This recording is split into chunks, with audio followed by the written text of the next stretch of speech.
My name is John Zacharias Theophanous. I was born a twin in a family of 5.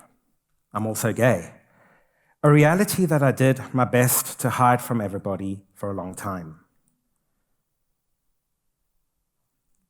As a Cypriot born in Zimbabwe and raised in South Africa, I had a pretty good childhood until my sister died of a heart condition at a young age. I then lost my twin brother shortly after. I was left as an only child trying to make my parents happy, trying to fill in the void that my sibling's death has left.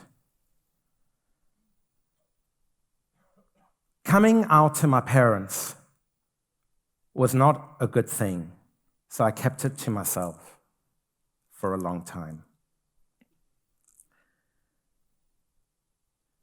Why? Because my parents suffered from what is called NIMBY, not in my backyard, meaning it's okay for everybody else to be gay except for their own son. So, at age 23, I was working as a clinical psychologist and still a closeted gay, ironic as it may seem. And then the safety situation in South Africa and my dad's medical condition made it adamant that we moved to Cyprus, and we did. The bond between my father and I was very strong. He gave me all the love he had for all of his 3 children. On his deathbed, he looked at me with his tired, sore eyes, and he said to me, "I know you're gay, and I'm okay with it." Thereafter, he said to me, "I knew we're different from a long time, and I'm okay with it, but your mother would be the one having a problem with it." And you know what? He was absolutely right. My father died on my birthday, the 23rd of September, 2006, which added to my grief. It was as if he didn't want me to forget him.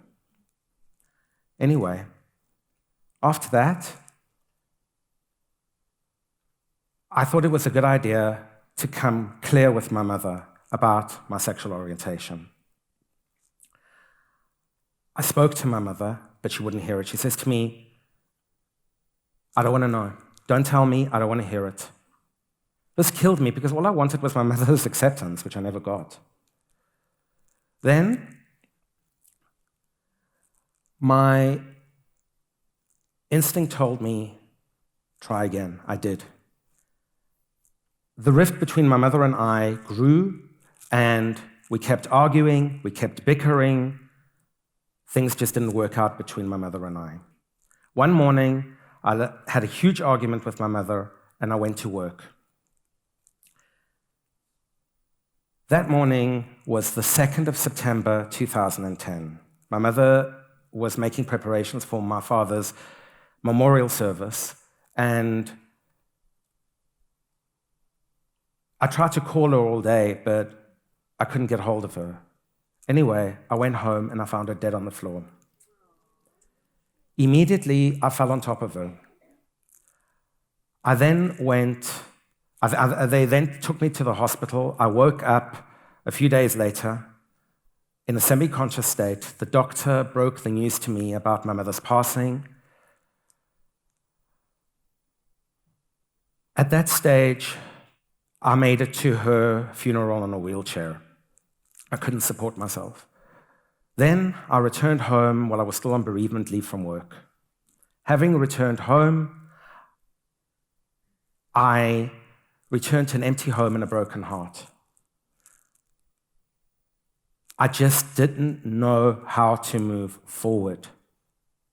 My life was filled with restrictions, and my life was filled with deaths. I just didn't know how to move forward. I didn't know what to do with my life. I didn't know how to carry on. I didn't even know how to cook. And so I made an even darker decision. I didn't have anybody to turn to, and I was in a very dark place, and I decided to take my life. So I was sitting on the kitchen table, at the kitchen table, because I thought to myself, you know what, there's nobody left to miss me. What's the point? So, sitting at the kitchen table, I always kept the kitchen door of the house open while I was home. I took the first handful of pills, and then I was about to take the second, and the door flung open. A friend of mine came to check up on me. The next thing I remember was waking up at the same hospital in the same bed. And then I had a vision that I remembered from when I was out. I had a dream that my father, my sister, and my brother came to see me. They were holding hands and they were standing on one side of the bed, looking at me, not saying a word.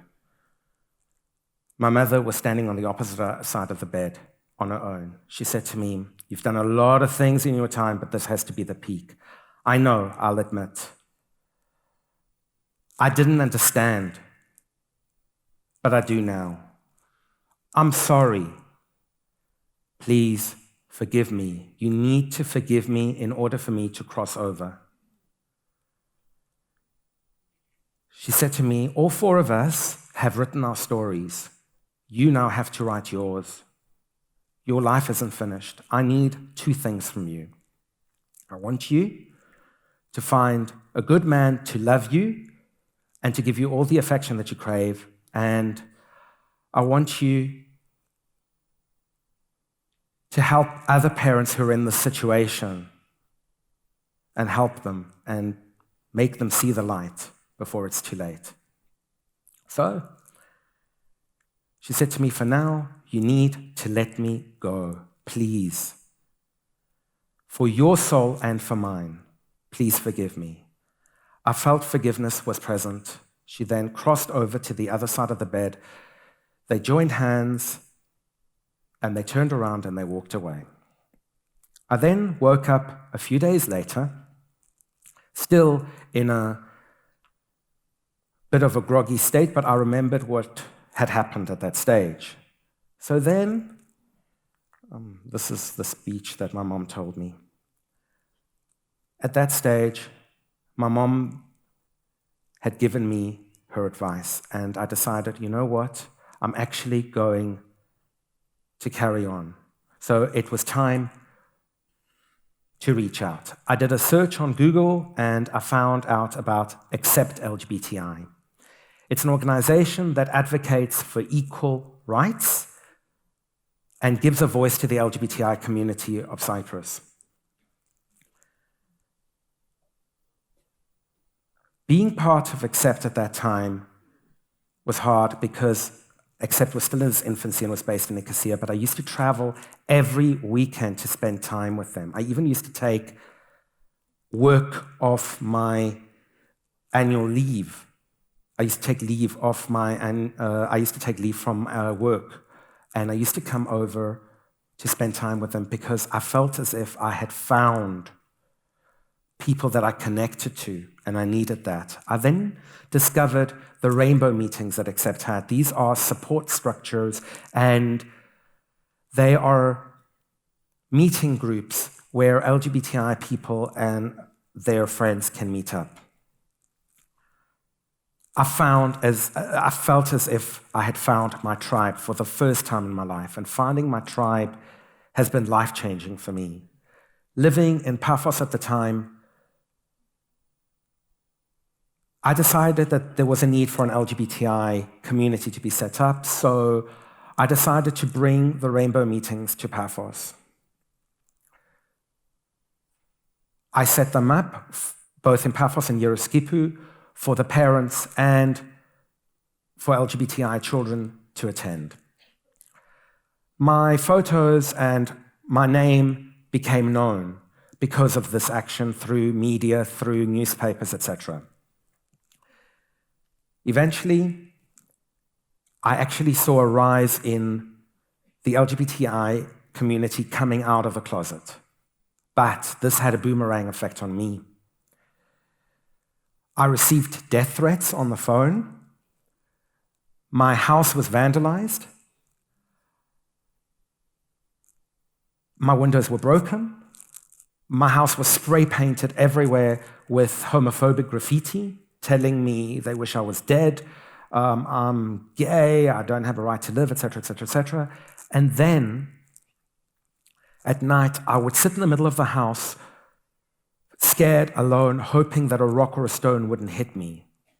The police helped, but they couldn't carry on forever, so I made the decision and I've moved to Nicosia. I've come a long way since then. I work and I live currently in Nicosia. I'm in a very loving relationship with the most wonderful man. I work for a very good employer, and I have served on the board of Accept LGBTI. All in all, I've come a long way. Now, I will leave you with some advice that my mom would have wanted me to leave with you. And this comes from my story. It's my guide to surviving the LGBTI surprise. I will start with my advice to parents. Parents, LGBTI children need their parents more than other children. Be there for them. Number 2, watch for hints. I hinted and hinted for years. Either my parents chose not to see the fact that I was gay, or the fact that I was gay was not in their radar. Make sure you put it in your radar, because it will save you from a lot of trouble later on. LGBTI is not a club you join. LGBTI is something you are born with. I was born gay. I didn't decide one day that I would be gay. LGBTI people have lived for centuries and centuries and centuries and will continue to live. It's not anything new. It's not a fashion fad. There will continue to be. So it's time we faced up and faced reality. If you are a parent of an LGBTI child, remember one thing. Try to reach out to other parents of LGBTI children who are a step ahead and share with them your concerns.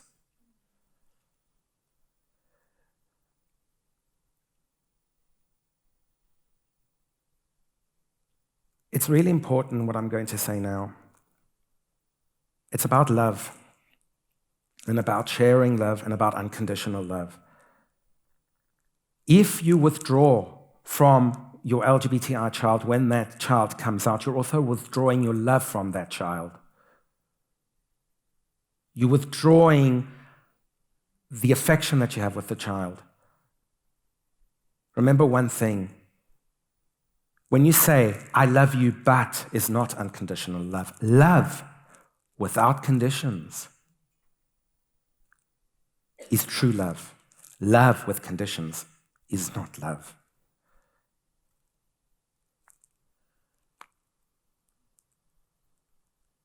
Things are getting better, but it's very difficult right now in Cyprus. Yes, but things are getting better. It used to be a lot worse, but remember one thing. It's really difficult for the child, but it's also difficult for the parent. As difficult as it may be, support your child, because if you don't support your child, who will? Put your child first, always. No matter what other people will say, try not to make your child feel ashamed, feel alone. Make your child feel like he or she matters. Make your child feel wanted. Make your child feel as if they have a safe space to call home, which I didn't. To LGBTI persons, I have a word of advice to give to you. Give parents time to come to terms with what they've just heard. You've had a long time to deal with you being gay and come out of the closet, but give your parents some time to get used to the idea. Stay in a space of love. No matter how the other person is with you. If you are angry or upset at your parents, it means that you have not understood and you don't have the capacity to understand that people do have limited capacity of understanding things. And the last thing is respect is a good start towards acceptance. If your parents say to you, be discreet, be discreet. The important thing is that parents and children, we need to meet halfway.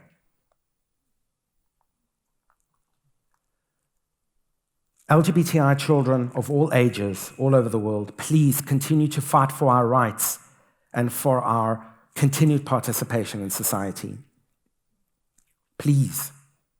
Continue loving our parents and giving our parents that support and that space they need to embrace who we really are. Become a teacher. Remember that it's not their fault. Parents were taught by their parents and their teachers. So become their teacher. The important thing is that this discrimination stops right here, with me, with you, with all of us. I will survive. Thank you.